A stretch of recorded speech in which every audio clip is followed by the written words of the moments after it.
Hi everybody, it's me again in Tal's Secrets, and today we're gonna read Clara the Cookie Fairy.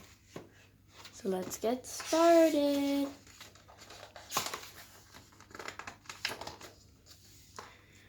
Once there were 3 fairy scouts, Clara, Cat, and Jan, who lived upon a mountain in a fairy camper van. They sold special cookies, a fairy scout tradition, to buy the things they needed for their camping expeditions. Clara's wand made cookies, tasty, crispy, and sweet, and Cat's made pretty boxes to keep them nice and neat. Last of all, Jan's wand made a special fairy bow. With every cookie baked and boxed, the friends were good to go.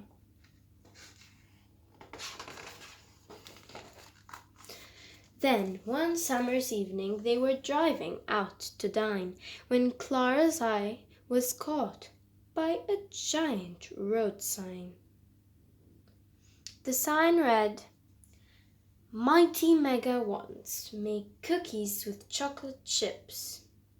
Clara said, "I want one now. I cannot let this chance slip."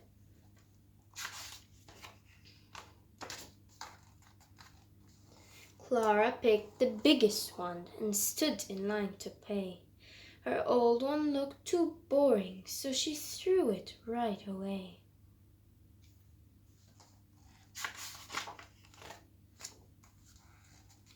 But Clara wasn't careful, and her wand was a little brittle. She whooshed and swooshed it way too much, and it snapped right in the middle.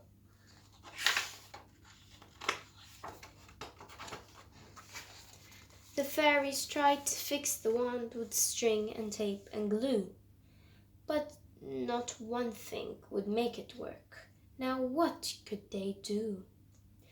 Cat said, "Only one thing will put us back on track. We must find the fairy dust cart and get our old wand back." The fairies drove across the land, searching high and low, till Jan saw a scrapyard in a meadow down below. "There's the truck," cried Jan, and she gave a little cheer.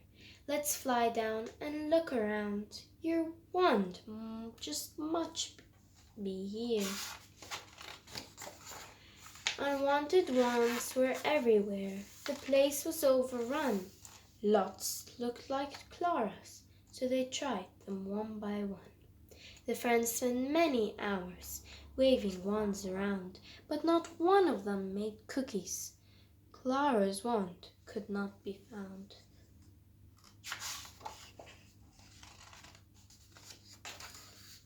The fairies were getting worried. Things aren't going well. How would they fund their camping trip if they had no cookies to sell? Then Clara said, "Stop, look down," and suddenly it was clear. What the wands had been making was fairy camping gear. There were pots and pans, forks and spoons, kettles and cans, and guitars to play tunes. There were bowls and bats, 3 fairy bikes, bright summer hats, and boots for long hikes. That's a lot of stuff.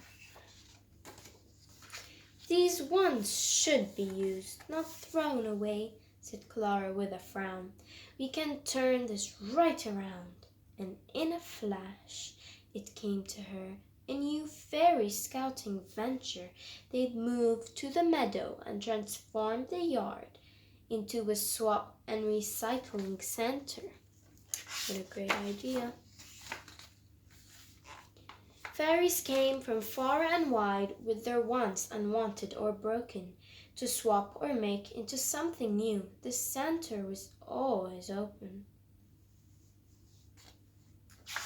Look at that nice shop. And then one summer's day, Clara had a hype surprise. She waved the wand a fairy had found, and cookies fell from the skies. "This is my wand," cried Clara, "and it works just as it should. It's not a mighty mega wand, but to me it's twice as good." Clara learned to care for things and not just throw them away. To swap or recycle, if you can, is always the better way.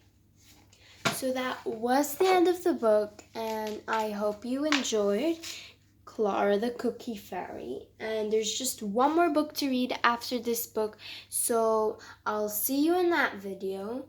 So make sure to like, subscribe, and leave a comment below. And bye! See you!